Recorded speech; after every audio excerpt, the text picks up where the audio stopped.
The new album, Octopus, you recorded it at a home studio? Yep. Aaron and Paul have a house in Ventnor on the Isle of Wight with a studio in the basement. Yep. Steam rooms.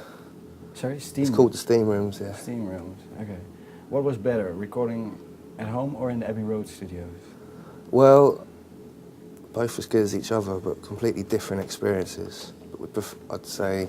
We learnt a lot from Abbey Road, Yeah. and we learnt sort of how to do it, really. And Yeah, the bees prefer doing it at home. We had a great time at Abbey Road. It was amazing. We made a fantastic record there, Free the Bees.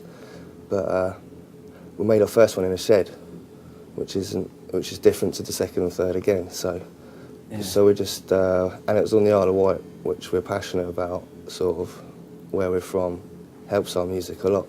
So we just wanted to get back to the right environment. So we did it at home. Yeah, okay. And Abbey Road costs a lot of money. Yeah, basically.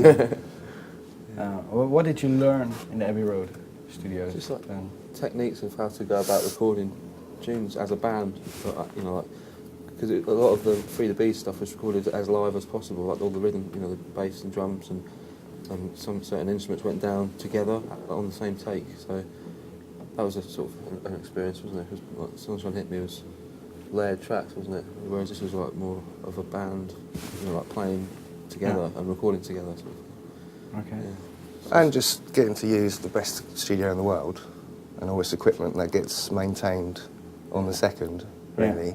That's fantastic. You know, we went in there and used... Well, we like old equipment, and we think that's the best equipment in the world. Like stuff at valve and tape, basically. And amazing microphones, which Abbey Road's got plenty of. So we're not knocking, we'd love to go back there, but only if we're millionaires and we could spend as much time as we do in our own house. So it's never going to happen. Yeah. But we've tried to, basically, like Abbey Road, we found out about what equipment we needed. Okay. And Paul, who's our lead singer and producer, he's heavily into it. Yeah, and the music's benefited, I think, from having more of a, like, you know, a laid-back approach to it. Like when you're in an expensive studio like Abbey Road, you have a time scale. You've got to get it done in that, you know, and otherwise it gets ridiculously expensive. And now I think the music benefits from being able to go back 2-3 months later to an old track and redo it, re-record it if you have the time to do that now. But did you feel any pressure then when you recorded Free the Bees?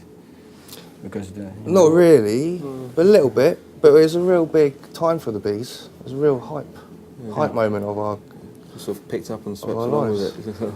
And we were lucky that we had the songs already for Abbey Road. We just needed to go there and record.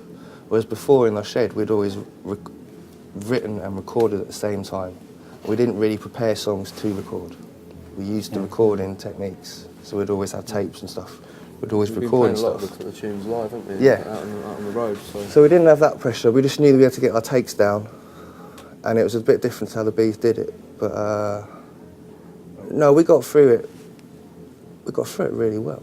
was there, like you said, sort of other pressure because of you were really a bit of a hype then? Well, we didn't. No, well, Didn't really feel it, we 'cause it sold. also Yeah, happened really quickly, didn't it? I mean, we sold more records than we ever on that record than we ever thought we ever would. But the label haven't sold enough. But they're the ones that signed us and gave us the whole time. So. Okay. But no, yeah, quite humble.